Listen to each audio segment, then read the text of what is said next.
Stir-fry might be the holy grail of weight loss for 3 different reasons. First, an average stir-fry can be made in about 15 minutes from start to finish and still be packed with flavor despite having few calories if you do a couple of things that I will show you in a minute. The second reason is the great calorie to food ratio in stir-fry meals. I usually make my stir-fries around 550 to 650 calories with a ton of protein, and the portion size is massive. Many people mistakenly believe they need to eat like a bird to lose weight, but with a few adjustments that's not the case at all, and I will show you how. The last reason, in my opinion, is the most important one, and it's versatility. Stir-fry allows you to enjoy different flavors every time you make it. From spicy to herb infused, you can make it with fish or egg based, low carb or high carb. The possibilities are endless, ensuring you never get bored with your meals. So here's a blueprint I use for all of my stir fries that will help you lose weight without even thinking about dieting. First, start with a large non-stick pan. Using a bigger pan allows you to add more food while still achieving good browning. Since stir fries rarely involve simmering sauces that requires a smaller pan, there's no reason to use a smaller one. I typically use my 28cm or 11-inch non-stick pan. Traditionally, stir fries are made with a wok, but I never use mine because I tend to always add more oil to a wok than I would to a pan, and woks don't work properly on an electric stovetop. Second, use a small amount of fat to start frying. Fat is important for transferring heat from the pan to the food for proper cooking. However, this is often where people question themselves why they don't see results on a scale despite eating low-calorie meals. See, our food consists of 3 macronutrients: fats, carbohydrates, and proteins. Each macronutrient has its own caloric value. Carbohydrates and proteins have 4 calories per gram, while fats have 9 calories per gram. Since oils such as olive oil, vegetable oil, or avocado oil consists of 100% fat, they have 900 calories per 100 gram. By adding oil straight from the bottle, you might be adding way more calories than you might think. This touch of olive oil, for example, added 20 grams, which is 180 calories, and I haven't even started to add food yet. So instead, I recommend using a spray bottle for oil. It gives you a much better control of the amount of calories you add. With a spray, you can add consistent 2 grams or 18 calories at a time,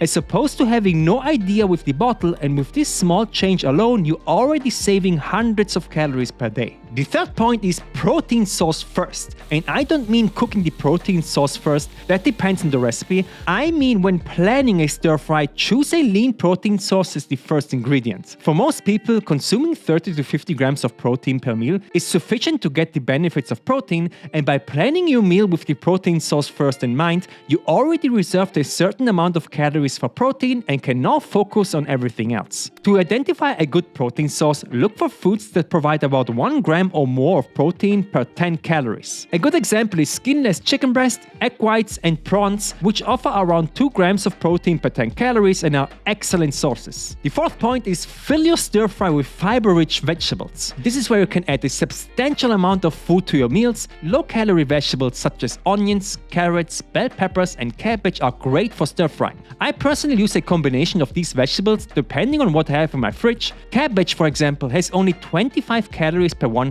gram, so you could chop up an entire cabbage that weighs over 400 grams and still add only 100 calories to a meal, and that is on top of all the micronutrients they provide. I would try to add about 100 to 150 calories worth of vegetables per meal. The fifth point is added carbohydrates and or fats. This is where you have room to experiment and find what works best for you. Rice is a classic carb source for stir fry, and even pre-cooked packaged rice is perfect for this. These usually come in 2 servings per package, allowing you to add half to one meal and save the rest for the next day. Another highly recommended carb source is potatoes. They have great macros, taste good, and are very satiating. As for fats, adding a whole egg or nuts as a topping can really amp up the flavor of your meals. However, as mentioned earlier, fats are very calorie dense, so always keep the calorie count in mind and avoid adding them mindlessly without using a scale. The amount of calories will vary here significantly. Personally, I always add about 200 to 250 calories worth of carbohydrates and of fats. Finally, in my opinion, one of the most important parts are spices. This is where you can add a variety of flavors to your meals, ensuring they don't become boring. I highly recommend having salt, black pepper, garlic powder, onion powder, cumin, cayenne pepper, smoked paprika, soy sauce and gochujang on hand. With these ingredients alone, you can create a wide range of flavorful stir-fry dishes.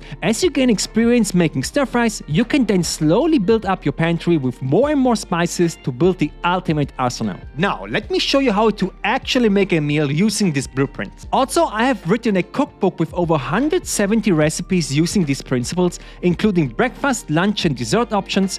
It's designed to help you lose weight and maintain it for life. Thousands of people have already purchased the book, which currently has a 4.9 out of 5-star rating. And the best part is that you will receive every recipe update for free after buying the book. I've already added over 30 new recipes and have many more to come. The link is in the description, you won't regret it. So here's how to make a stir fry. Heat up a pan over medium heat, spray in some oil and then add half the chopped cabbage or 250 grams and 1 medium-sized red onion. I will also add a bit of salt to help the vegetable cook faster. Fry the vegetables for about 3 to 5 minutes, stirring them occasionally. The goal here is to achieve a nice browning on the vegetables, which will add a ton of flavor. If the pan gets too dry, however, you can always add a bit of oil from the spray to ensure nothing burns immediately from the hot pan. Once the vegetables have some nice color, make some space in the pan, and this is also a reason I use the bigger pan, and add a bit more oil. Now add 200 grams of chicken breast. I already cut them into smaller strips. Spread them out as much as possible so they get in contact with the pan for maximum browning. This will again add a ton of flavor. Let the chicken sit for about 1 minute and then add your spices. I will add freshly cracked black pepper, then a few dashes of garlic powder, cayenne pepper and cumin. Once the chicken is nicely browned, give everything a stir and add the tomatoes. The tomatoes will soften and release their juices, which taste amazing in this. Close the lid for a minute to trap the heat and allow the tomatoes to soften faster. Now add 20 grams of soy sauce and 1 serving of pre-cooked packaged rice. I usually add about 125 grams per meal, which is roughly 200 calories. Since the rice is already cooked, simply combine everything for about 30 seconds until the rice is hot, and there you have a 12-minute stir fry from start to finish that is filling,